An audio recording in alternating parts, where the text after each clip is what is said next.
Hey, today January 2nd, 2025. It's my first video of 2025. And hey, we're just going to kick this off by talking about re-strategizing in 2025 to win your VA claim. Okay, what we're not going to do, we're not going to go into 2025 without a good strategy. Okay, so one of the things that I did, I went back and I looked into my service treatment record, which is right here, pretty thick.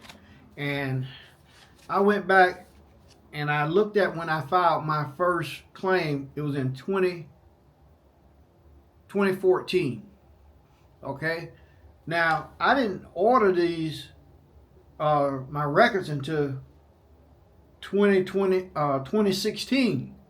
So when I filed my first two claims, I just threw crap on the board and hope that it stick. Just so happened I did win the two claims, but I hadn't gone through my files, so the first thing we got to do in 2025 is, if you don't have your service treatment records, you need to order them today, like right now. Okay. And there's multiple ways you can access your military records. One, you can get a copy of through VA claims, through your VA claims file, or what's called your C file, and that's the fastest and most preferred method to get your records. Okay. They have what's called the Freedom of Information Act, FOIA, and that's where you can submit your request electronically. So that's the best way to do it. Or you can also mail or fax your FOIA request form to the Department of Veteran Affairs, Evidence Intake Center, P.O. Box 4444. That's Janesville, Wisconsin 53547-4444. Or you can actually fax it in also to 844-531-7818. I do know someone who faxed theirs in a couple times, and to this day they still haven't gotten the files. It's been years, so I really wouldn't recommend faxing it in. If you can send it in or go online and do it electronically, do that. Now here's a tip for you. Hey, if you haven't filed a VA claim before, your VA claims or C file might not contain any military records. So in this case, you got to use an alternative. Okay. So if you haven't filed before, your C file probably is going to be empty. So you got to use an alternative. Now, some of your requests are processed in as little as 12 to 8 weeks, and others can take 12 months or longer.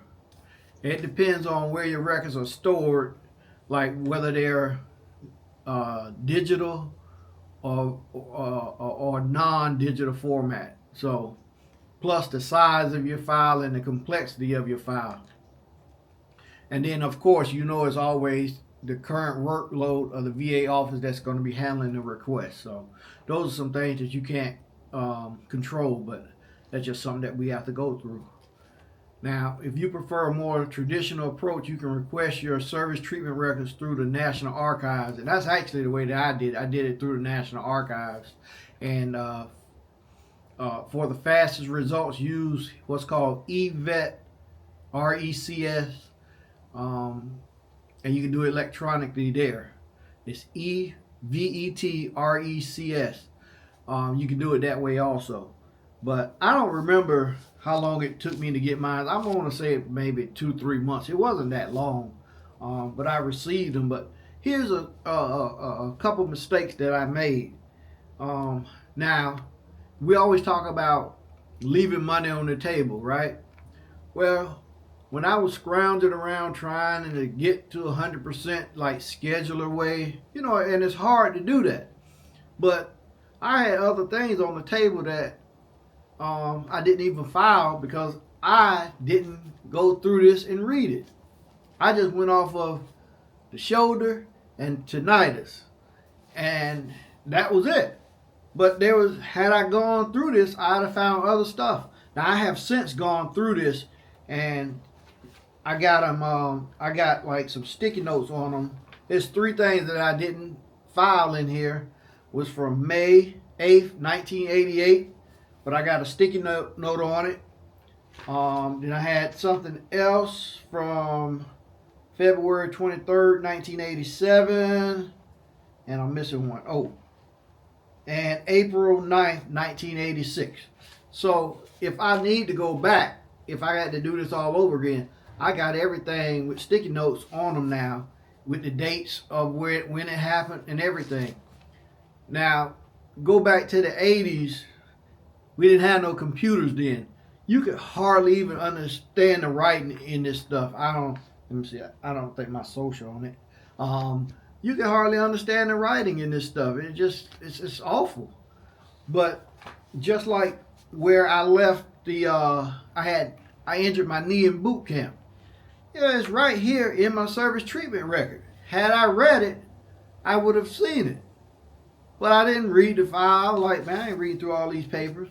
And that was a claim, a possible claim, sitting right there had I opened this thing up. So if you're going to re-strategize, make sure you go through all of your service treatment record. Because a lot of times there's stuff just sitting right there, right in plain sight. Because once I went in and went through this thing page by page, I saw everything in there, and then I just color coded it with sticky notes on the dates and what the injuries were. Should I have to do this all over again? Now it's done, but I should have done it the first time. Now, I did put in that claim for tinnitus, and I won the claim. You know you're only going to get 10% for that. But here's the kicker. There's a lot of secondary claims that you could claim from tinnitus or tinnitus, people, however you say it. I say tinnitus, but there's a lot of different secondary claims that's attached to that you can attach to that. Possible migraines.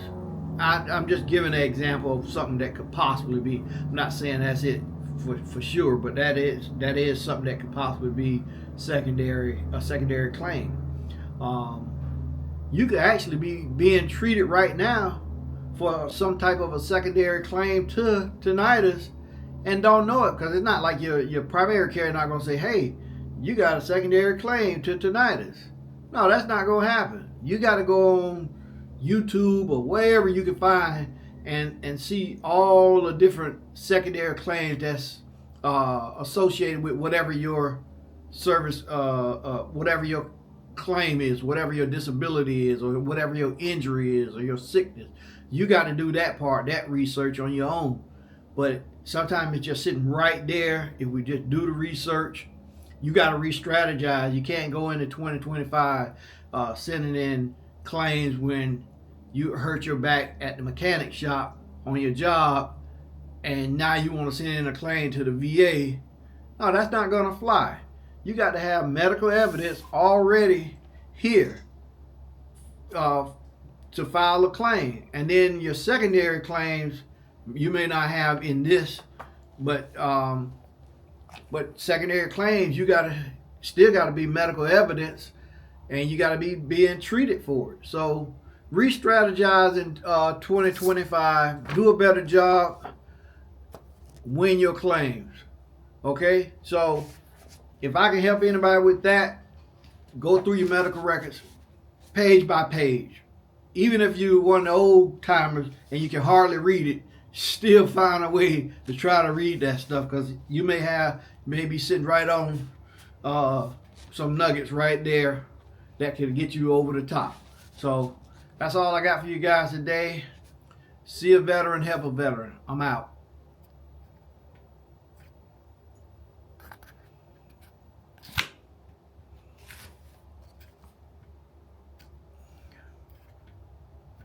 I have this problem every time.